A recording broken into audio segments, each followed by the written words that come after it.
Title: My wife told me to apologize after her mom slapped me, so I walked out. What waited at home changed everything. Chapter 1. The slap that broke everything's a sound of silverware chimed softly through the grand dining hall of my in-laws' estate. My wife, Lydia, sat beside me, effortlessly elegant in her designer gown, sipping wine and laughing at something her brother said. Her family, especially her mother, Evelyn, watched everything like royalty inspecting their court jesters. I had always felt out of place in this house. I wasn't a doctor, lawyer, or CEO like the rest of them. I was a contractor, a small business owner who worked with his hands. I married Lydia for love, but clearly, love didn't hold much weight here. While reaching across the table to pass the salad bowl, I accidentally brushed Evelyn's chair. Just a nudge. But she gasped as though I'd poured acid down her back. "You disgusting man," she hissed, standing up. Then smack. Her palm struck my face with full force. The room froze. Utter silence. My cheek burned, not just from the slap, but from the weight of a dozen judgmental stares. Evelyn sneered and held her dress out like I'd stained it with filth. "Clean my dress and then get out." I turned to Lydia, expecting her to say something, anything. But instead, she coolly raised her wineglass and said, "Apologize to her. Or leave." I stared at her, stunned. Her brother smirked. Her father looked vaguely amused. That's when it hit me. I wasn't family. I was the charity case. A temporary accessory from Lydia's rebellious phase. I stood up calmly, straightened my shirt, and walked out in silence. No dramatic exit. No yelling. Just a calm, deliberate departure. They didn't know it yet, but the man they just humiliated was no longer begging for their approval. And what awaited them at home would be their undoing. Chapter 2. The locks had already been changed. The night air was crisp. But I felt nothing except clarity. For the first time in years, I was done pretending. Done chasing love from people who saw me as beneath them. I drove home to the house Lydia and I shared. The one her family always called her house, though the deed said otherwise. I opened my smart home app and revoked all access tied to Lydia, her parents, and anyone else connected to them. Every keycard, fingerprint, and passcode deleted. Then I opened the garage. Months earlier, I had quietly packed essentials documents, valuables, backup cash, tools. I always had a gut feeling that one day I'd need to be ready by the time. Lydia and her family returned from dinner. They were met with a nasty surprise. Their key fob didn't work. The intercom buzzed. Evelyn's voice screamed through the speaker. "Open this door, right now." I didn't reply with anger. I calmly activated the porch camera speaker. "Lydia," I said, "you told me to leave, so I did. Oh, and you always said this house was yours. Funny, the deed disagrees." I paused before adding, "Also, Evelyn, your dress. I donated it to Goodwill, along with every trace of your cursed family lineage." The porch exploded in chaos. Banging, shouting, threats. But I wasn't inside. I was across the street in a cozy Airbnb I'd rented for this very moment.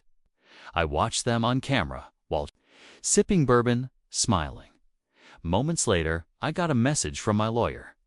"The first round of filings is ready. Do you want to go nuclear?" I replied. "Absolutely." Chapter 3. The detonation begins by sunrise. The cracks in their world had started to spread. Lydia awoke in a hotel, no doubt on her father's dime, only to find she was locked out of all our joint accounts. I had drained and closed them the night before.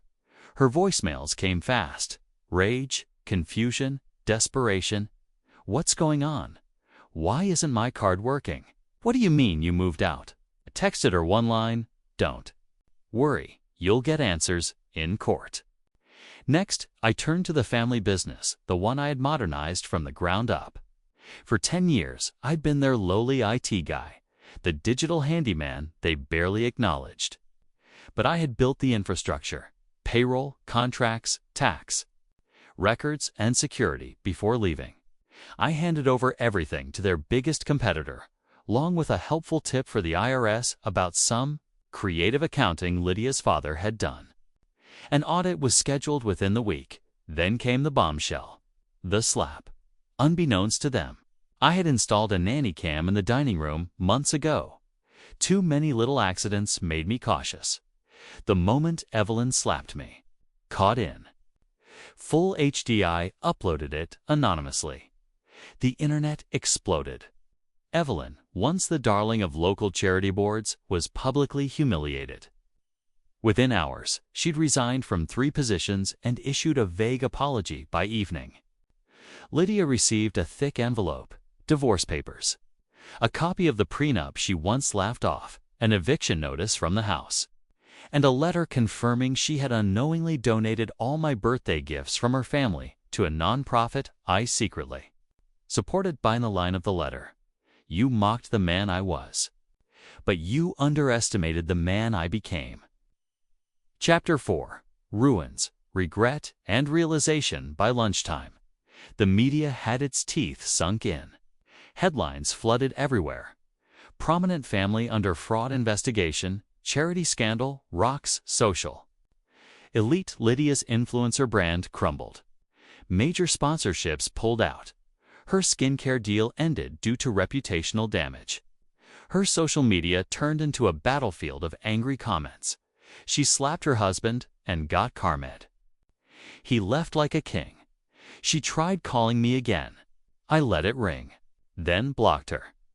The next morning, Lydia burst into my lawyer's office, makeup smudged, rage in her eyes. She waved around a wire transfer and a crumpled gossip magazine. "You gave away my car. The watch I bought you." My attorney slid the prenup across the table. Calmly. Technically, he gave away what legally belonged to him. She slumped into the chair. I didn't think he'd ever leave. He was so boring, so quiet, always fixing things. "Yes," my lawyer said. "And now he fixed you." Outside, I watched through the glass with my daughter by my side. She was the only one who stood up for me after that dinner. She found me that night, crying. "I don't want their money, Dad," she whispered. "I want to work with you. I want to learn how to build something real." And finally, I smiled. Respect regained, peace restored, and a new legacy begun. Epilogue, a reputation rewritten 6 months later. A business magazine ran a story, From Betrayed to Boss, how one man rebuilt his life after a public divorce. There I was on the cover, not in a tux or a borrowed spotlight, but in a work shirt beside a fleet of vans bearing my company's name. Second Chances Plumbing and Repair. Because that's what I believe in, now second chances. Lydia. She works part-time at a boutique. Her followers, gone. Her ex, vanished once the money dried up. Her parents, still in court, abandoned her daughter. She co-manages marketing and takes business classes at night. She told me recently, "You're not just my dad. You're the definition of resilience." And as for the elite families who once sneered at me, they send me invitations now. I don't even open them. Some doors once shut stay shut for a reason. I wasn't a failure. I was a builder. And the life I built, brick by bricks, stands stronger than any mansion ever could.